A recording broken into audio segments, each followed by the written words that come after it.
the benefits of the community from the NPCS.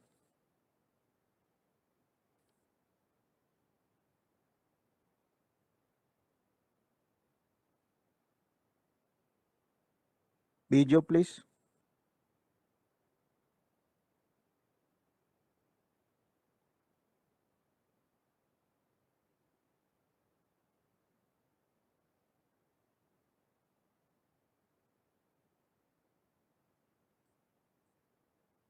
Yung may pagkain na ha, you can eat while we are conducting our hearing.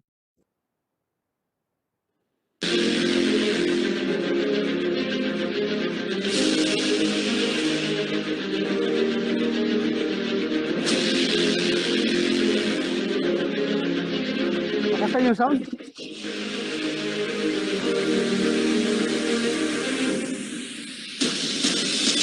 National Police Clearance System. For almost 2 years, since its pilot implementation on August 10, 2018, the National Police Clearance System has immensely contributed to the commitment of the PNP to provide better police service to the country.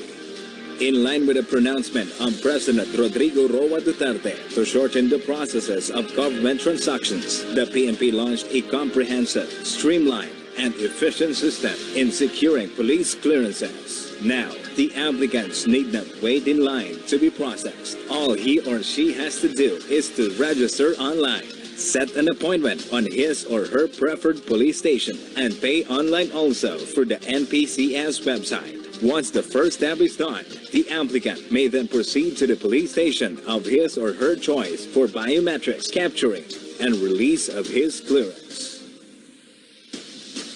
The NPCS did not only provide a faster and more efficient way of securing a police clearance, it also contributed to the overall crime solution efficiency in the country, as well as a crime prevention by generating non-crime database for future references.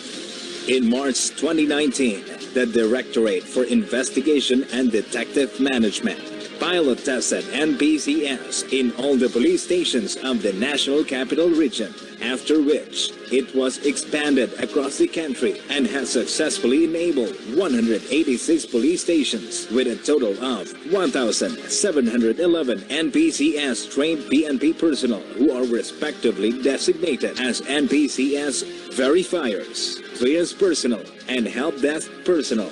These men and women of the police service have been serving as frontline service providers to all Filipinos who are applying for a national police clearance. Since its implementation, a number of wanted persons were already arrested all around the country while applying for a national police clearance.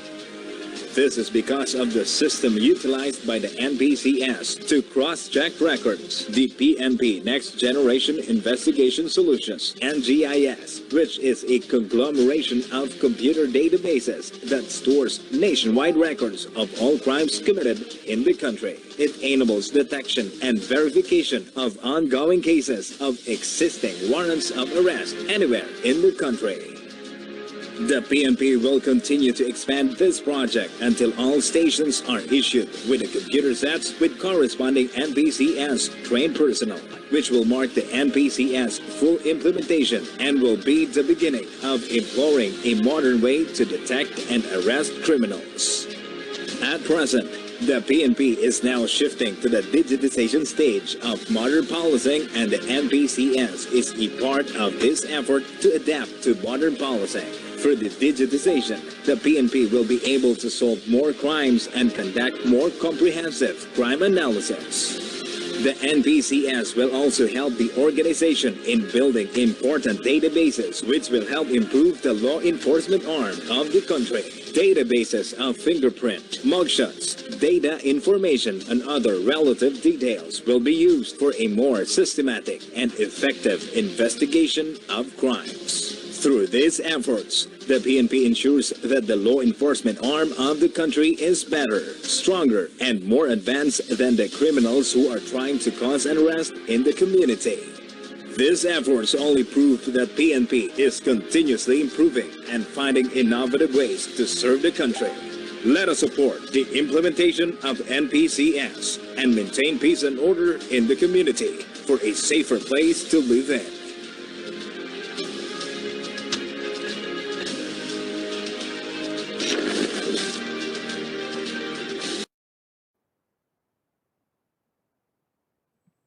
Your Honor, Mr. Chairman, that ends my presentation, and thank you very much, sir. Thank you, General Marnie Marcos. Based on your presentation, may I know what is the difference of the NPCS to that of the NBI clearance system? Ano nakikita mong diferensya? Sir, again, sir, ay real time, and it is also based doon sa mga police stations crime committed. And again, sir, yung real-time warrants of arrest, because sa amin, sir, sa PNP, we already have a collaboration with the OCA, Office of the Court Administrator of the Supreme Court. We had a training last December, and it's now being implemented, Your Honor. And also, Your Honor, magkaiba yung database at laman ng NBI as well as the Philippine National Police. Paano mo nasabi ibang laman? Because, sir, mas extensive and comprehensive yung crimes being, because diretso yung crimes being committed from the police stations itself. Yung bang mga crimes, crime records ng mga police station, wala ba kayo sinasubmit ng mga records dyan sa NBI to help them for in their database system? We don't cross-check or submit records to the NBI, Your Honor. Except in cases that there are parallel investigations. If they request for us, then it depends on the approval of the Chief Philippine National Police, Your Honor. Yeah, because for the record is pakita ko sa inyo yung opposition ng NBI dito sa National Police Clearance System. Ang pinaka-issue nila dito is yung duplication of function daw. Sila nag-issue ng national clearance, kayo mag-issue rin ng national clearance. At ang pinaka-klaro dito is merong itong isang provision na ito na tinatanong nila is the National Police Clearance System is hereby established. The Philippine National Police shall be the primary government agency responsible for the implementation of the NPCS. So,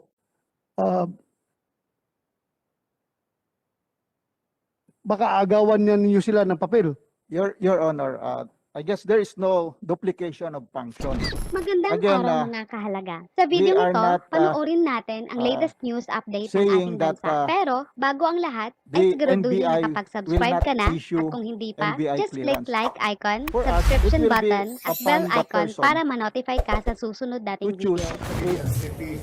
And then, ma'am, they will my question get the NBI is, clearance the or the clamor National of the Police people Clearance of the System. Republic of the Philippines We leave it up to the is, stakeholders which clearance if you they have should a get, plan Your Honor. to be Yeah, a successor hindi of naman Tatay Duterte we as leave it president up. by year You cannot say we leave it up to 2022 the because, you are to very the strong client woman kung and saan we sila really kukuha like ng you police to be clearance. the Dahil next iba naman president talaga ang of the police Republic clearance of at the saka NBI Philippines. clearance.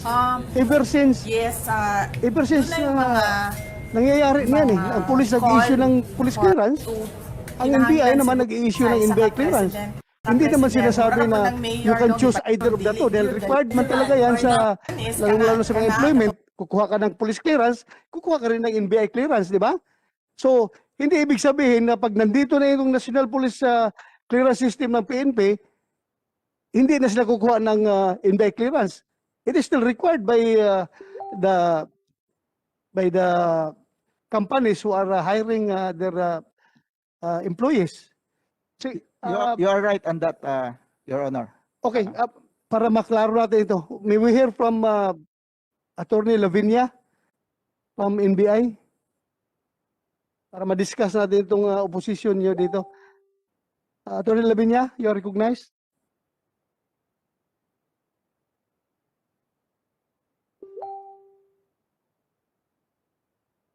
Attorney Lavinia? Andyan na ba? Yeah. Good morning, Your Honor. Go ahead, go And, ahead. Oh, yan. Mr. Chair, thank you for the opportunity. Your Honor, Mr. Chair, even under our own law, the NBI is already mandated to Excuse me, Attorney Lavinia. Putol-putol ka. Yeah. Kindly pakiayos yung signal mo. Hindi ka masyadong marinig. to act as Hindi talaga. the National Please, pakiayos. Clearing House of criminal record.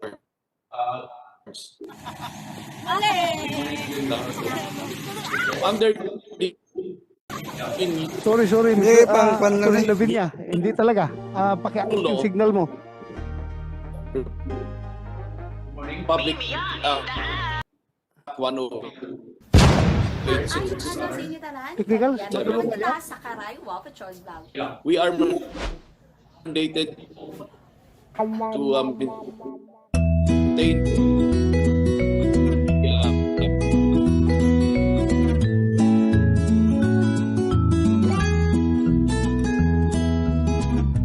Sorry, Attorney Lavin. Lavinia ako ng Lavinia, Lavin.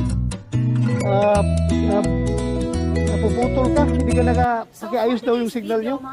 Technicals? Yes. Or pwede niyo matulungan? Ako Sir, ay okay. mag-i-Ilonggo challenge. Ha? Yes, you heard me right. Dahil sa Sure? videong ito, ako po ay magsasalita lamang sa Ilonggo language. Yan po yung aming vernacular and you have to bear with me kasi meron naman po kayong maiintindihan, alam na lang yan. But in the Our whole clearance. video, ako po ay magsasalita ng salitang Ilonggo. Attorney Lavin, Ready na ba kayo? hindi ka talaga maririnig.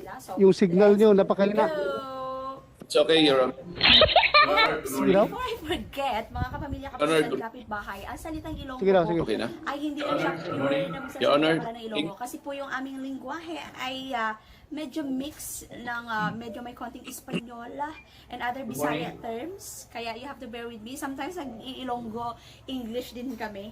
Kaya walang Tagalog ngayong araw na to. Well, maybe there are some words na parang katunog ng Tagalog and same meaning din naman. Wala pa rin. Hindi ka talaga marinig, Attorney Lavin. Ng Tagalog and same Pwede maayos sana yung meaning kwan nyo, naman. signal. Ano ba sinasabi ko?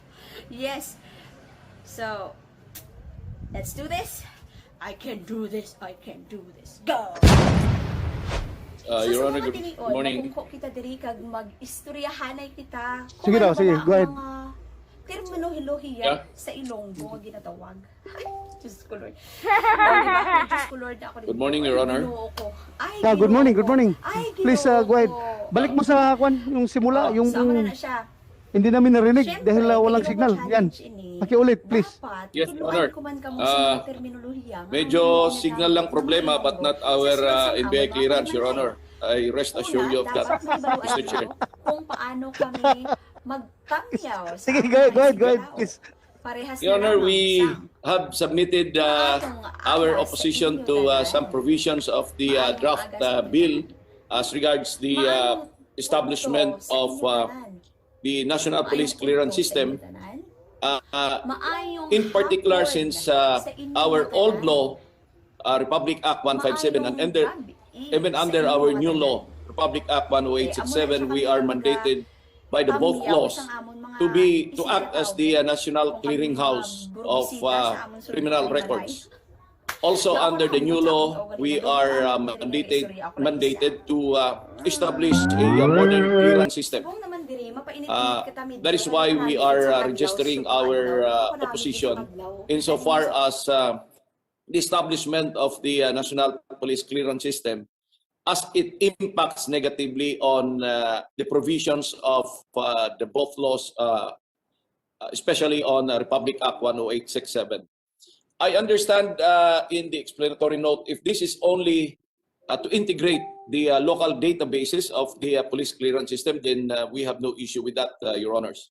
We have lengthily discussed our opposition in our submission to the committee secretariat, Your Honor, which we did yesterday, Your Honor. Well, thank you, Atty. Lavin. Gagawin namin dito is that we will make sure that you will still remain as the national clearing national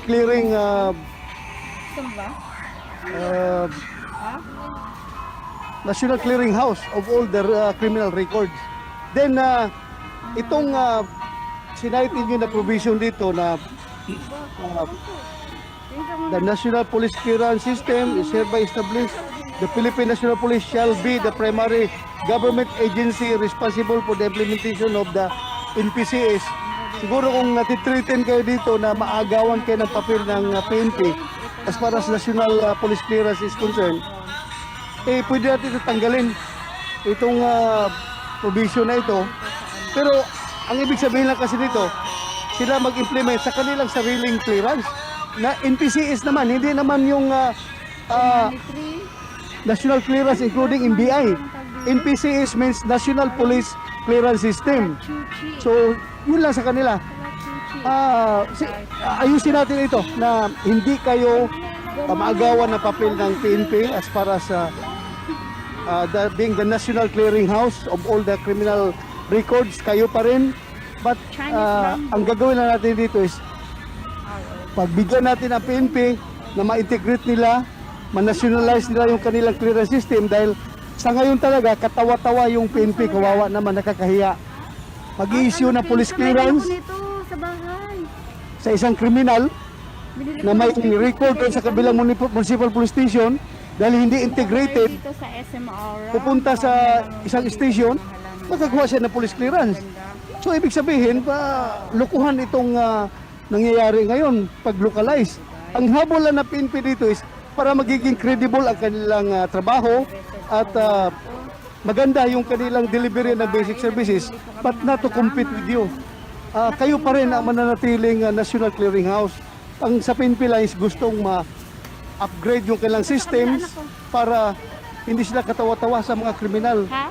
Na mag-apply lang ng police clearance sa kabilang munisipyo, cleared na siya dahil ang record niya sa kabilang istasyon ay hindi na-integrate doon sa kabilang istasyon. So yun lang ang habol ng PNP dito, not to compete with you. Ayusin natin dito. We will, from time to time, the committee secretariat will contact you para to get your inputs para hindi kayo matitreated na maagawan kayo ng papel as far as being the National Clearing House of all criminal records. Okay lang sa inyo, Atty. Lavin? Thank you for the assurances, Mr. Chair. And we rest assured the Filipino public that the integrity of our clearance is very high. As a matter of fact, I understand from my 31 years in law enforcement at the NBI in particular, past presidents, including sitting president, have secured their clearances with the NBI, also foreign embassies and the consular offices. They do require those coming into their respective countries to secure NBI clearance and even our OFWs. We again assure you, Your Honor, that we will continue to improve on our system as we thank you for the assurances, and we thank you for improving on the database of the Philippine National Police, integrating their local databases. Thank you again, Mr. Chair. Thank you, Atty. Lavin. Rest assured na gagawin natin ito na walang maapakan, walang masagasaan na ahensya. We still believe on your, as far as credibility is concerned, pagdating sa clearance, nasa inyo pa rin yan dahil you've been doing that since time immemorial. Ang PNP lang naman is magsisimula pa lang sa pag-nationalize, pag-integrate ng kanilang records at national level. So, lahat tayo, we are in agreement na hindi pwedeng labanan yung, hindi pwedeng makipag-compete. Walang intensyon ang PNP na makipag-compete sa inyo. ang gusto lang nila is hindi sila magmukhang tanga, magmukhang katawa-tawa as far as the criminals are concerned. So, kayo pa rin. Ayusin natin ito. We will contact you from time to time para hindi kayo magiging as far as this bill is concerned is masagasaan yung inyong matagal ng mandato na ginagampanan. So, okay tayo dyan. Thank you, Your Honor. Okay, maraming salamat, Atty. Lavin. Thank you very much. Mr. Secretary. Chairman, sir. Thank you. Mr. Chairman, sir. Yes, General Marnie Marcos, you are recognized. If you may, Mr. Chairman, sir, Your Honor, may we be furnished also the opposition of the NBI so that we can also give our position paper regarding that, Your Honor. Okay, Secretariat, please bigyan yung PNP para they can give assurance to NBI na wala silang gagawing competition. Thank you very much, Your Honor. Yes, sir. We will furnish you an email copy of their opposition, sir. Thank you, sir. So any more about the clearance system? Ang gastos nito, malaki ba? Malaki-laki. Magkano?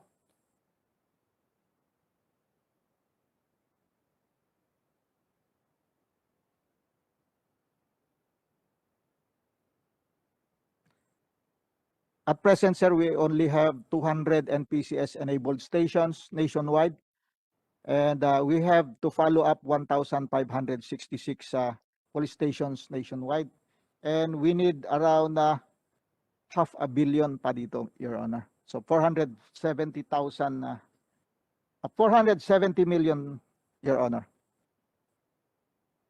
Okay. Thank you, Your Honor. Any more? Any comment on that? Before we proceed with the IAS bills. So kung wala na, let us proceed.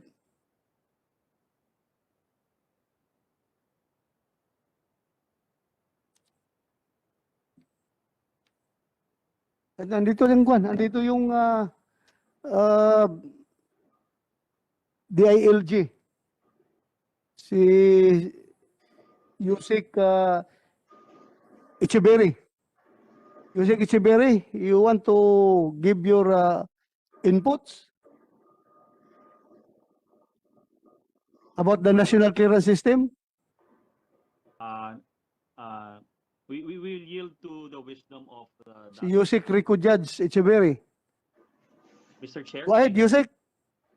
You want to Mr. Chair. contribute in the discussion? Please, go ahead. Yes, thank you very much, Mr. Chair. On the mark of the DILG, Mr. Yung sounds mo, Yusik, mukhang mahina. Please. Can Mahina you yung sounds. Can you hear me, Mr. Chair? Parang naka-mute ka.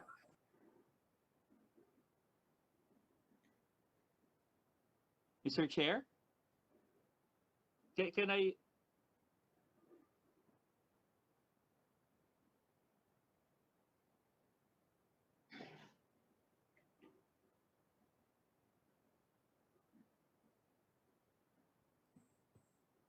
Nawala na. Ito ang problema sa hybrid na hearing. Wala, ang signal talaga problema nito. Kaya ayaw na ayaw kung mag-hearing ng virtual eh. Dahil signal ang problema. Mr. Chair, can you hear me now? Mr. Chair? Marinig na? Mahina talaga, Yusik. Nakasan mo daw? Can you hear me, Mr. Chair? Wala talaga. Mr. Chair? Mahina, meron, pero mahina. Paayos muna natin. Anyway, we will come back to you. I will come back to you pag later, pag nag-improve na yung signal mo. Thank you, Yusik. So let us proceed to the last item, which is the Internal Affairs Service ano to? Reform bill. You want to deliver your opening statement, Attorney Triambulo? Yes, Your Honor. Thank you. Tingnan nyo ha. Take note, Kumsek. Attorney Alfigar M. Triambulo. Ha? Nagalit din sa inyo noon dahil mali-mali yung pangalan na binigay niyo. Take note. Go ahead, Attorney Triambulo. To the Honorable Chairperson of this committee, Senator Ronald Bato de la Rosa, sir. Honorable Senators, members of the committee, Senator authors of the pending bills, Senator Jaime Marcos, and Senator Grace Poe, other distinguished guests, fellow workers in the government, good morning. I am pleased to convey our heartfelt thanks for the invitation to appear before this honorable committee. We are grateful to the honorable legislature for the attention and time being given to the Internal Affairs Service. With the intent to realize a truly effective police disciplinary system, a robust and independent internal affairs body is essential.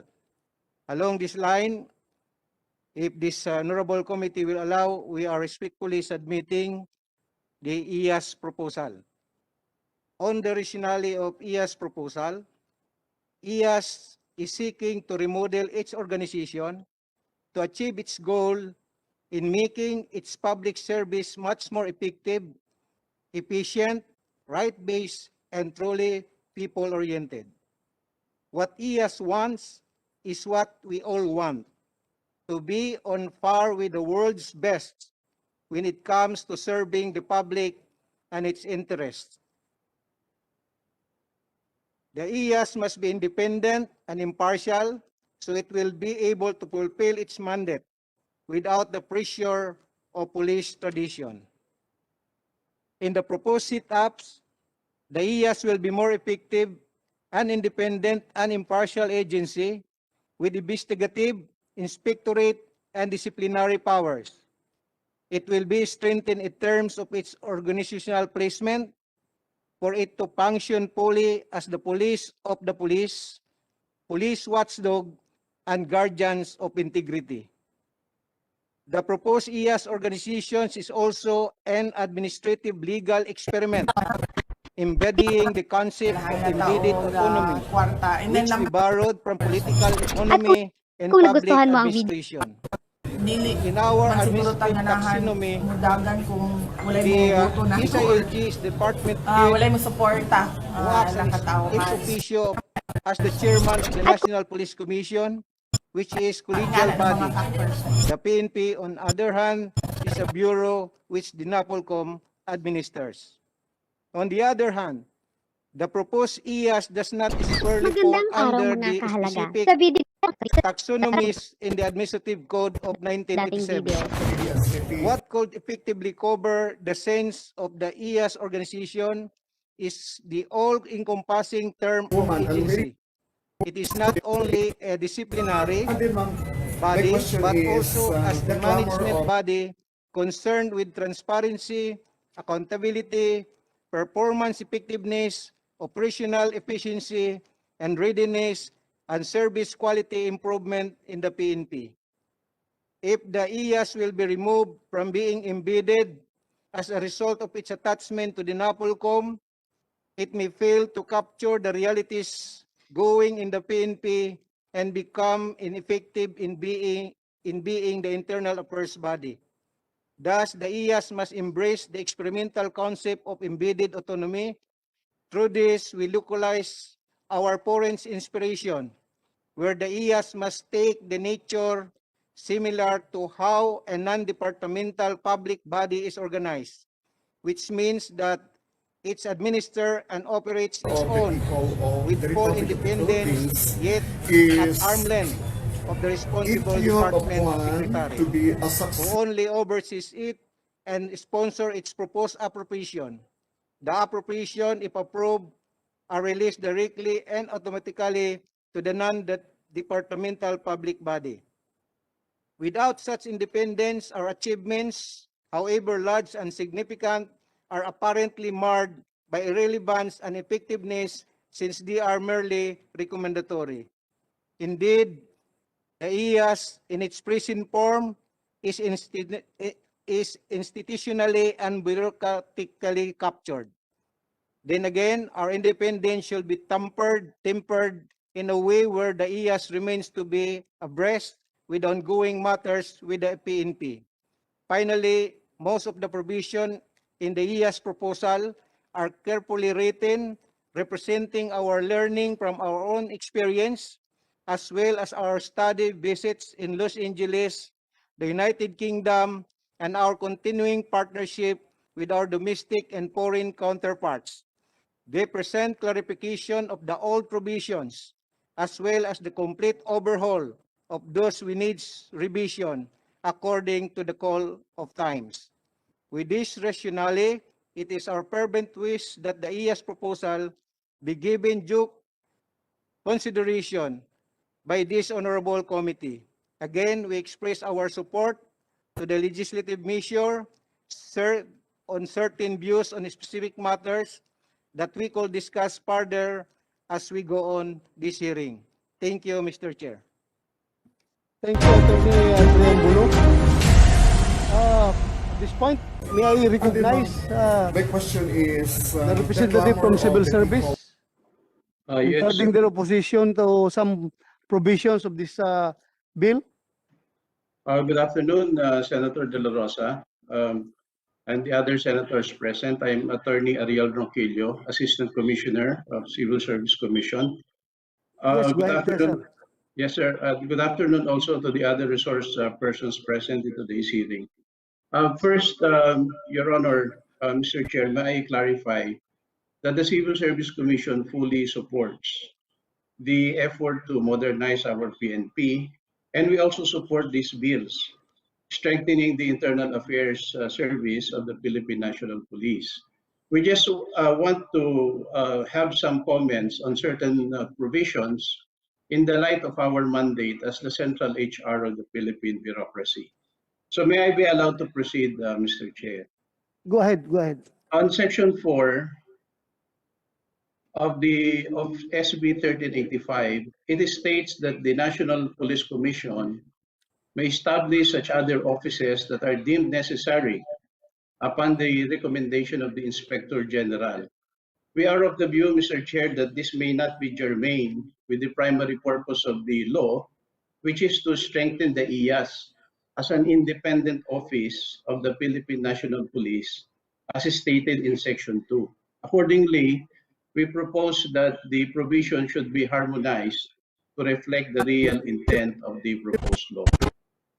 Next, Mr. Chair, on matters of appointments, on Section 8, it is stated there that the Inspector General shall be appointed by the President upon the recommendation of the Director General of the PNP, and then all the other various positions will be appointed by the Inspector General. Your Honor, there are officials whose appointment belongs to the President under existing laws by virtue of rank. That's why we are hereby recommending that we insert the provision without prejudice to the provisions of other existing laws. Appointment of personnel who shall occupy various positions shall be made by the Inspector General, so that the Inspector General will not encroach on the presidential appointments under other existing laws. We also suggest, Mr. Chair, that the selection and hiring processes for non-uniform personnel should be in accordance with existing civil service law, rules and regulations, and qualification standards duly approved by the Civil Service Commission. Further, Mr. Chair, please note that under Section 31 of RA 6975, it is provided that the positions of Senior Superintendent to Deputy Director General can be appointed by the President upon recommendation of the Chief of the PNP with proper endorsement by the Chairman of the Civil Service Commission. This present bill, Mr. Chair, Your Honor, added some recommending authorities. There will be 4 recommending or endorsing authorities pursuant to this bill. the Director General of the PNP, the NAPOLCOM, the Chief of the PNP, and the Civil Service Commission. Thus, this may involve 4 sets of criteria or standards. The criteria of the Director General of the PNP, the criteria of the NAPOLCOM, the criteria of the Chief of the PNP, and the criteria of the Civil Service Commission. Your Honor, Excuse me, Assistant Commissioner Ronquillo. Yes, sir. Let me correct you on that. Tatlo lang. Kasi Tatlo, nagdoble na yung Director General ng PNP at saka yung Chief PNP. Isang tao lang yan. So, bali, 3 sets na lang ang magiging qualification standards. I stand corrected. I stand corrected, Mr. Chair. But even then, there will be additional recommending authority. So that will give rise to 3 different standards for purposes of recommending the appointment of these 4 dispositions. To avoid confusion, Mr. Chair, we suggest that the provision of RA 6975 pertaining to the endorsement or recommendation be maintained, and that it should refer to the endorsement coming from the Chief of the PNP and the Civil Service Commission. Now, next, Mr. Chair, Your Honor, on rules of procedure, the police force is civilian in character pursuant to our Constitution. As such, we submit that civil service law, rules, and regulations should be applied in the hearing and resolution of disciplinary cases against PNP uniformed personnel. And on Section 12, decision of the IAS, second paragraph provides that the decisions in which the penalty imposes suspension for a period not exceeding 90 days or for forfeiture of benefits not exceeding 90 days pay shall be final and executory. We submit, Mr. Chair, Your Honor, that the provision should be qualified to exclude cases in which the respondent is denied of his right to due process of law. A decision denying a respondent's right to due process of law should be appealable. However, on appeal, the only issue to be resolved will be the issue of due process. Because the due process, Your Honor, is a constitutional right. We cannot deprive anyone of this right, even by a law. So substantially, Your Honor, we have the same comments for the other bill, SB number 494. So subject to all those comments, Mr. Chair, Your Honor, we fully support the bill strengthening the internal affairs service of the Philippine National Police. Thank you very much po, Mr. Chair, Your Honor. Thank you, Assistant Commissioner Ariel Ronquillo. I agree with all your comments, but do you have any rebuttal? Attorney Tremolo, okay ka lang? Well, yeah, I agree with all your comments. So the committee is taking note of all your comments. Thank you very much for that very valuable inputs. Salamat. Mr. Chairman. Thank you very much, Mr. Chair. Mr. Chair, maybe Yeah, go ahead, Napolcom Senator. would like to say something about yes. Yes, sir. The Vice Chairman of Napolcom, Attorney Aguirre, sir. Go ahead. The Napolcom supports the legislative initiative to strengthen the internal affairs service of the Philippine National Police. Considering that the ES was envisioned as an independent unit which would exercise disciplinary authority over members of the PNP, the Napolcom humbly recommends that the ES be removed from the supervision and control of the PNP and be transferred as an attached agency to the Napolcom. This recommendation is based on 3 major considerations to it. Number 1, constitutional mandate. The transfer of the ES from the PNP to the Napolcom is consistent with the constitutional authority of the Napolcom to exercise the power of administration and control over the PNP. If it is really the intention to strengthen the ES by making it an independent body from the PNP, said intent would be best served if the ES would become part of the Napolcom. 2, independence. While the relationship between the PNP and the ES would not be completely severed in view of the absorption of the ES into the Napolcom, where the chief PNP sits an ex officio commissioner, the ES would nevertheless have complete independence from the PNP insofar as its operations are concerned. This is so since the IAS would be beyond the administrative control and supervision of the chief PNP. Number 3, duplicity of functions vis-a-vis optimization of government resources. At present, the Inspection, Monitoring, and Investigation Service, IMIS of the NAPOLCOM, is performing some of the statutory functions of the IAS. Further, the NAPOLCOM has an established network of 17 established and fully operational regional offices, tasked with implementing the policies and programs of the Commission, which naturally includes the exercise by NAPOLCOM of its disciplinary authority over erring members of the PNP. Thus, removing the IAS from the supervision and control of PNP and transferring it as an attached agency to the NAPOLCOM would have the effect of unification of these functions, reducing duplicity of functions, and therefore resulting in optimum utilization of government funds and resources. The NAPOLCOM would like to emphasize that the duty to discipline our men and women in uniform is not an obligation of a solitary person, organization, office, or unit. Verily,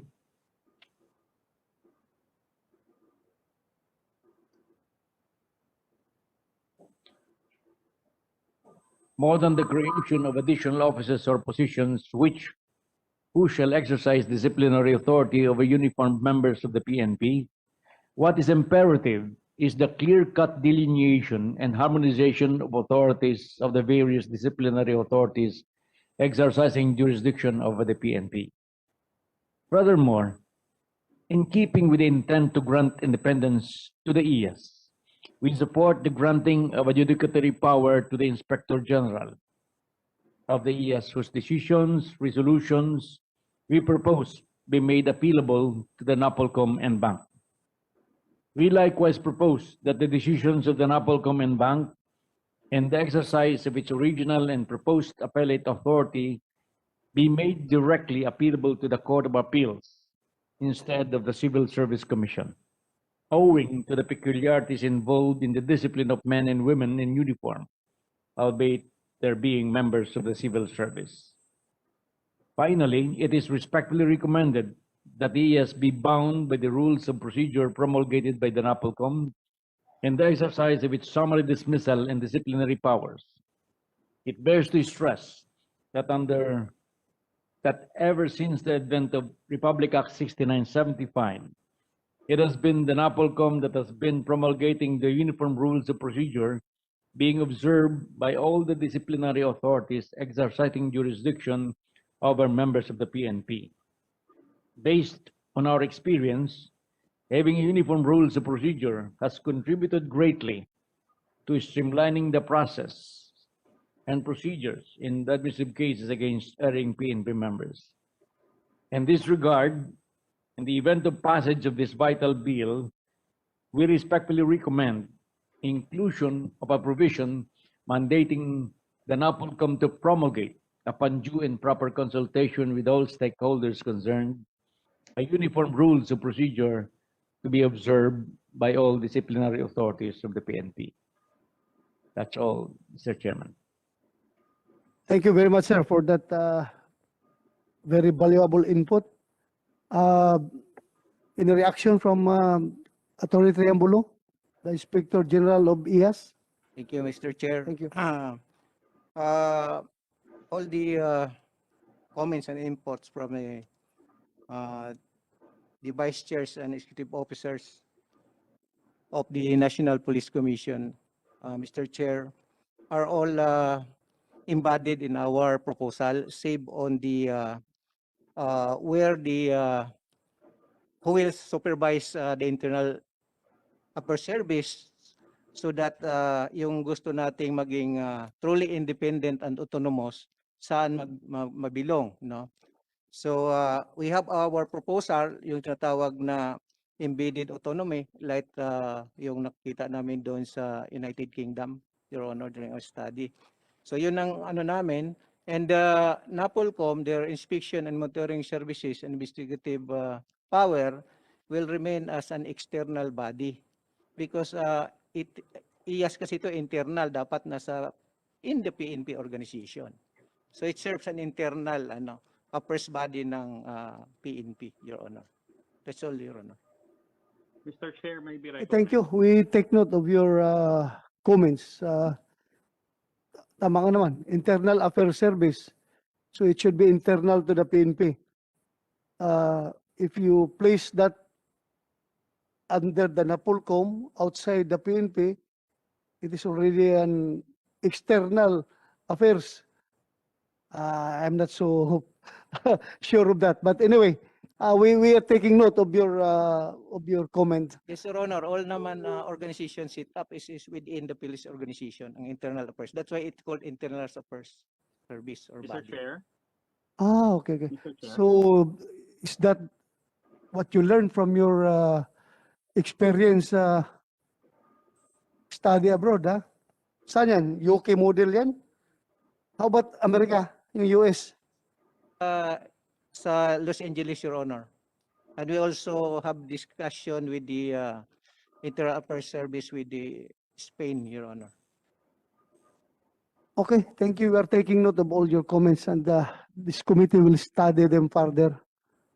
Salamat. Mr. Chair. Any more comments about the IAS reform bill?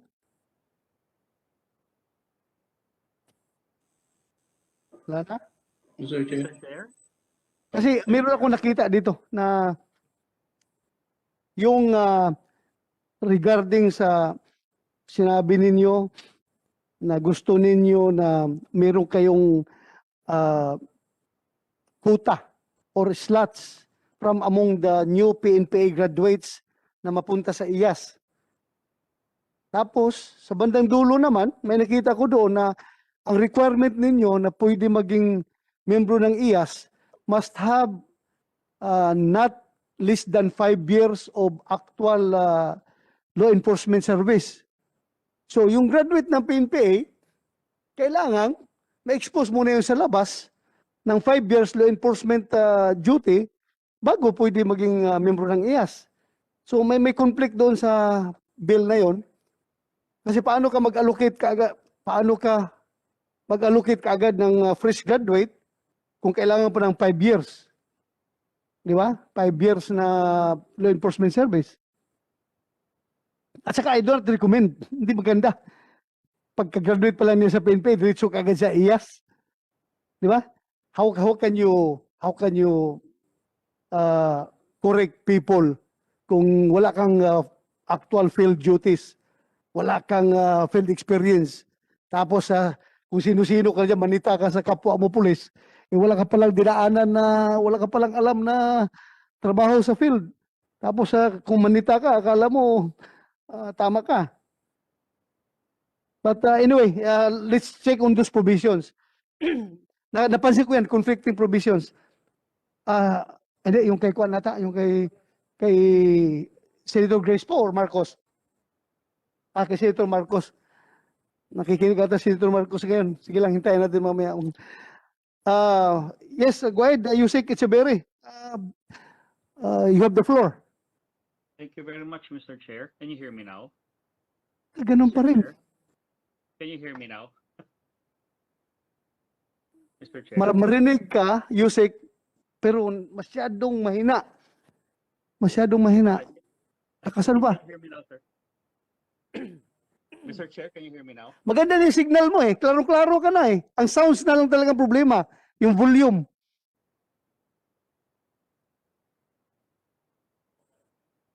Okay. Hintayin natin.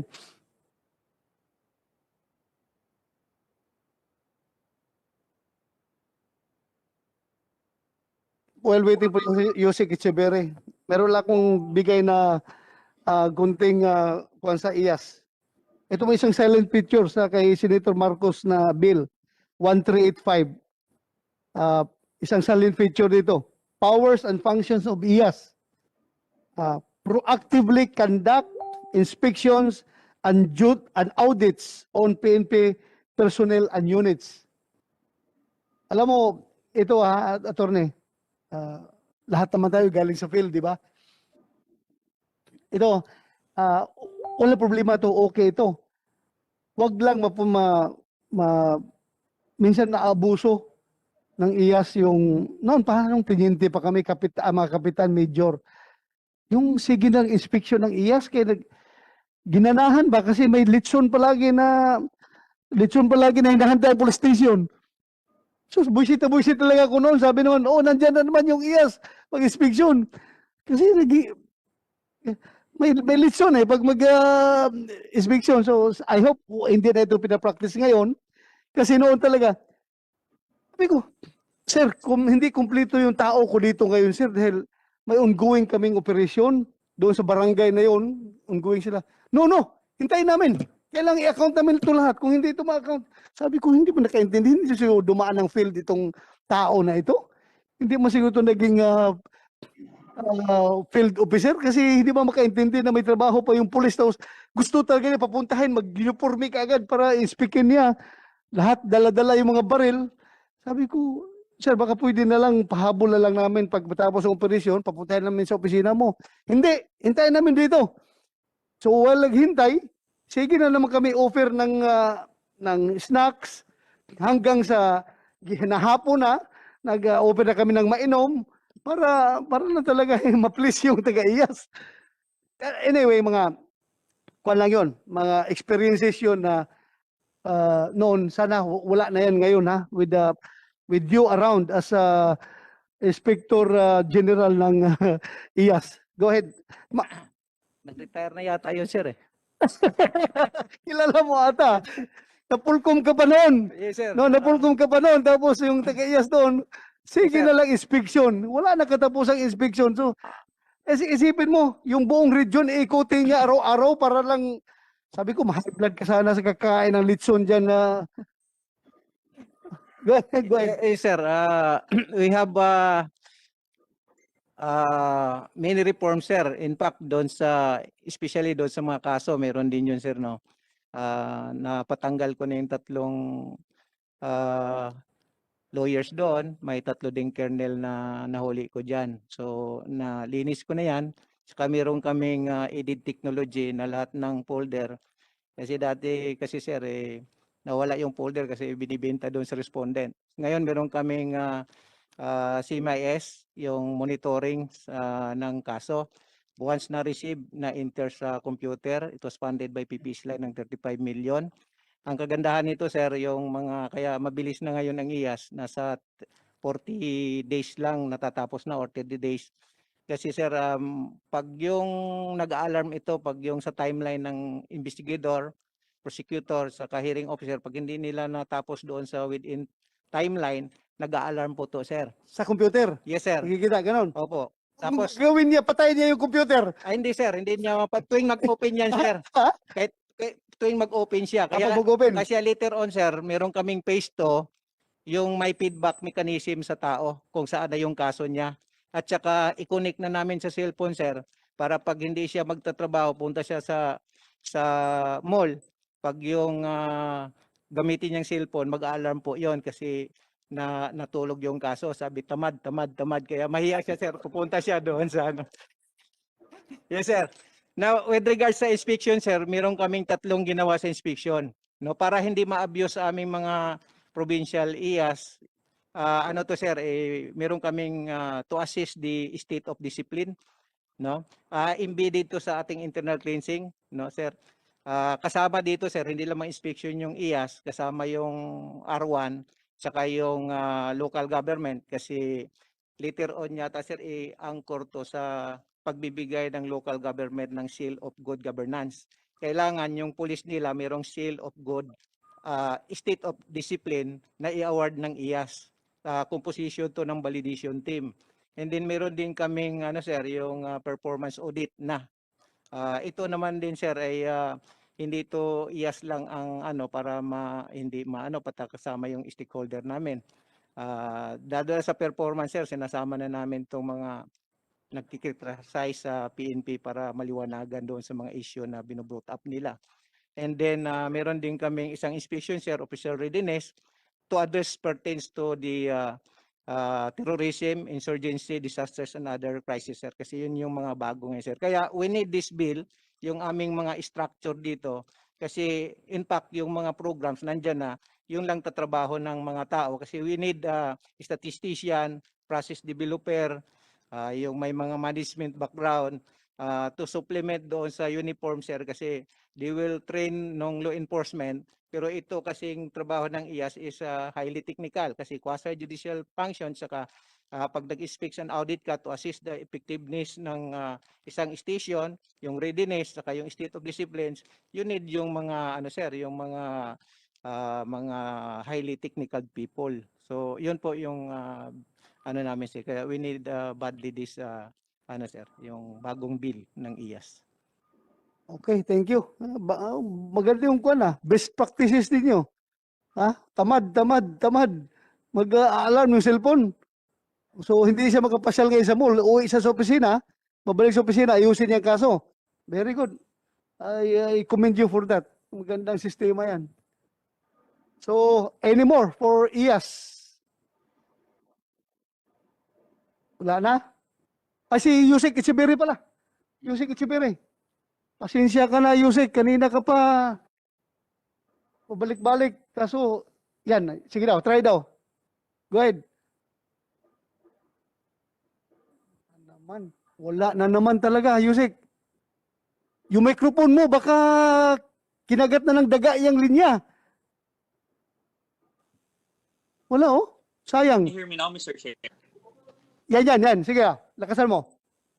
Mr. Chair, can you hear me now? Yan, okay, yan. Yan na. Nawala na naman. Sayang. May sumasagot pa sa akin. Eko ba?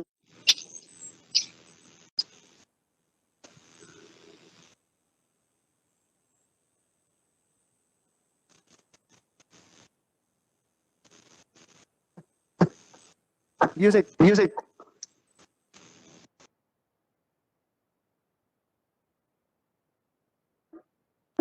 Wala talaga. Sige daw. May nawakan ka ng music na mo, lumakas. Sige daw.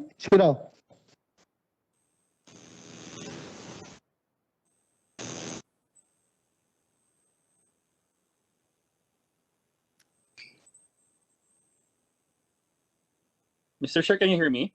Yan. Yeah, marinig ka na. Go ahead, please. Can I be recognized? May I be recognized? Yeah, you're recognized. Go ahead, please. Thank you.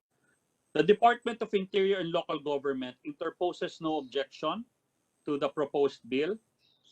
The move to separate the IAS from the PNP is a wisdom supported by Secretary Eduardo Año to ensure independence, transparency, and accountability to the public. It is still within our constitutional rights and bounds, perhaps through NAPOLCOM, to supervise such attached agency. If not under NAPOLCOM, IAS can still be under the Department of Interior Local Government, since Secretary Eduardo Año or the department secretary is still the chairman of NAPOLCOM. If it doesn't wish to be part of NAPOLCOM. But be that as it may, Mr. Chair, we will always yield to the wisdom of the committee. Thank you. Thank you very much, Yusek Echeverry. Maraming salamat for your support to these bills. Any more? Any more comment on this bill?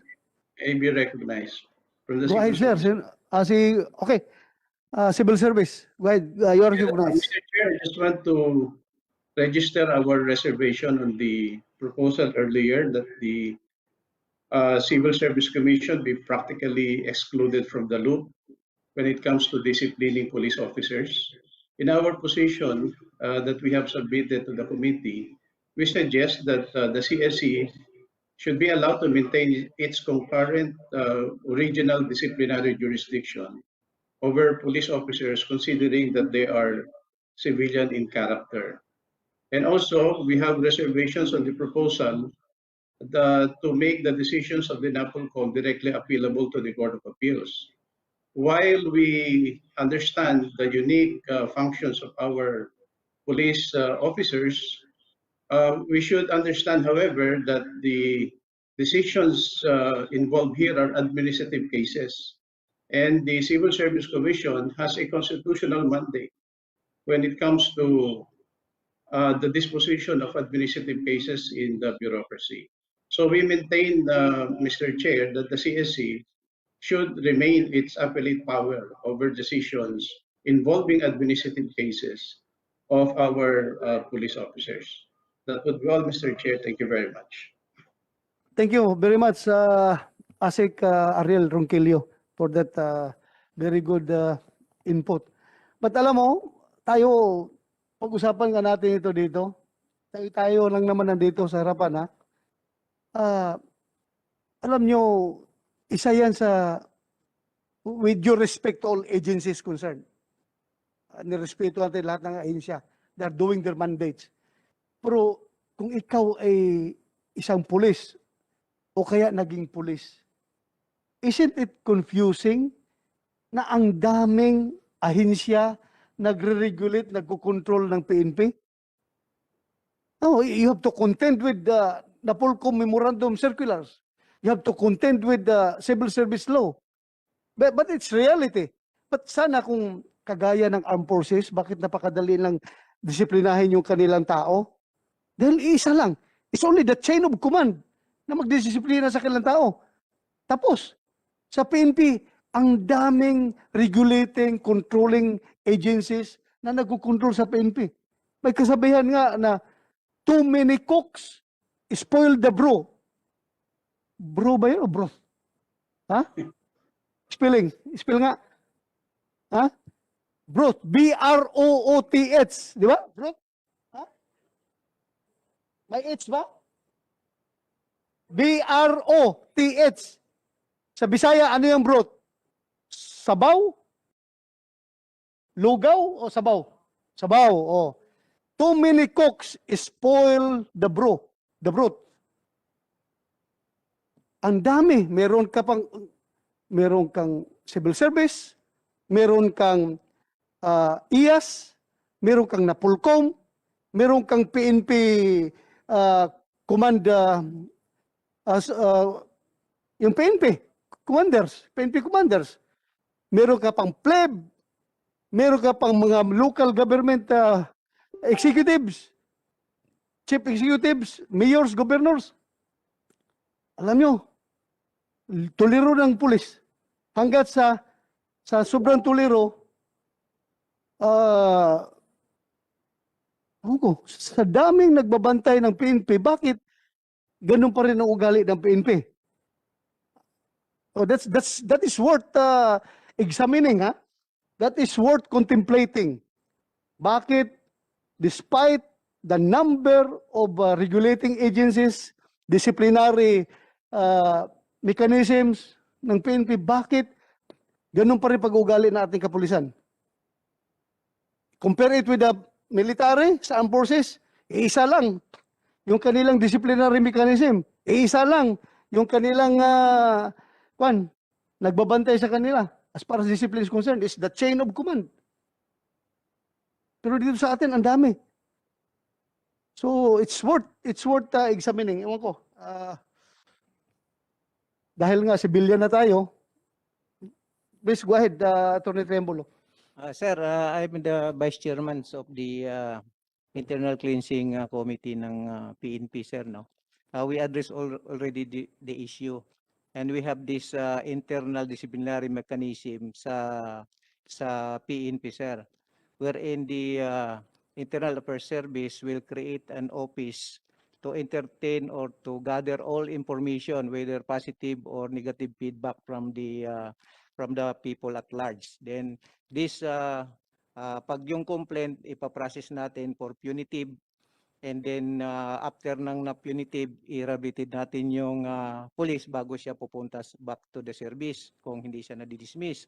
Yung mga improper conduct that's not amounting to complaint, yun po yung gagawa ng IAS ng isang programa para sa focus interventional behavior. Kasi baka later on kung ikukonsinti ito mga improper behavior na kinukumpli ng tao, maging serious offense to later on. And then kung kailangan ba niya ng seminars o yung squadding, yung sa religious or training ba. And then ito ay i-profile, magkakaroon ng data set, sir. So maiwasan natin ng recruitment pati magagamit kasi sa aming study mayroong lumabas na isang school, lahat ng aplikante ng napasok ng pulis ng graduate niya ay puros may kaso patong-patong pa. So maiwasan natin sa recruitment. And then itong mga data sets, sir, makuha natin, ito gagamitin din natin sa training at saka pag mga derogatory report naman, papasok ito ng intelligence natin para i-validate. So ganun yung pinaka-proseso, sir.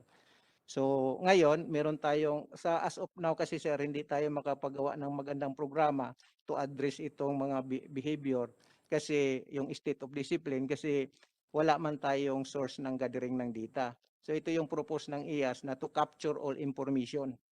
No, tapos i-monitor to ng IAS and then magkakandak ang IAS ng monthly ng state of discipline para tingnan kung nag-improve ba yung disiplina ng PNP. So ganun po yung concept ng aming programa, sir, to address this. Thank you. Alam mo, nag-retire na ako sa PNP, pero yung frustration ko sa PNP hanggang ngayon, mararamdaman ko pa rin pag mayroong mga ganong klaseng pangyayari. Lalong-lalo yung kay Nuisca. Tingnan niyo yung kaso ni Nuisca. Ang dami pala niyang pending case. Tapos andyan pa rin sa serbisyo. Ang kanyang mga kaso, di ba meron siyang murder? Homicide. Meron pa siyang yung umiwas sa drug test. Eh di ba sa PNP that is a dismissible offense? O bakit hindi siya na-dismiss? Hanggang sa nakapatay pa siya ng mag-ina. Mag-ina doon sa Tarlac. Kung na-dismiss niya, wala na sana siyang, hindi na siya nakapatay yun. Well, isipin mo, kung saan possession, isa lang yun. Pag ganun, tanggal na kaagad yun. But anyway, mayroon akong bill na kinakraft ngayon. Saan yung ating tungkol yan, di ba? Meron kami kinakraft ngayon na dapat yung pulis, lalo na yung kaso na mabibigat, yung halata talaga, hindi na dapat makabalik sa serbisyo. Pabalik-balik lang yan mga, tingnan mo, palamigin lang nila ang sitwasyon. Pag lamig na, wala na yung nag-dismiss sa kanila, retired na, gagapang na naman yan, mag-appeal. Mamaya nakita mo, naka-uniforme na naman, oh. PU1 na naman. Tanda mo na, PU1 ka pa rin. Yung pala, matagal na pala na-dismiss serbisyo, tapos nakabalik, PU1 na uli. Yun na naman, gumagawa na naman ng kalukuhan. Kuha naman pasensya na lang doon sa iba na talaga nagtino na nakabalik na nagtino, nag-appeal, nakabalik, nagtino. Pero yung iba na nakabalik na ganun pa rin business as usual, gumagawa pa rin ng kalukuhan, nangungutong pa rin, naglalaro pa rin ng droga, ay that should not happen kung talagang may maganda tayong batas na nag-cover nito. So mayroon akong ginagawang bill dyan, dinadraft ko. Tulungan nyo ako dyan kung anong inputs ninyo na idagdag para ma-strengthen natin ang disciplinary mechanism ng PNP. So with that, I think wala na tayong iti-take up. Ano, Kumsek? Adjournment or suspension? Suspension. Kasi may pag-usapan pa natin uli yung ibang hanging issues dito. So with that, this hearing is hereby suspended. Thank you. Maraming salamat sa inyong di pa pala ako sinuspend ko na. Salamat pala. Related. Salamat sa inyo, sa inyong pag-attend. Yung mga nasa kuan ngayon, nasa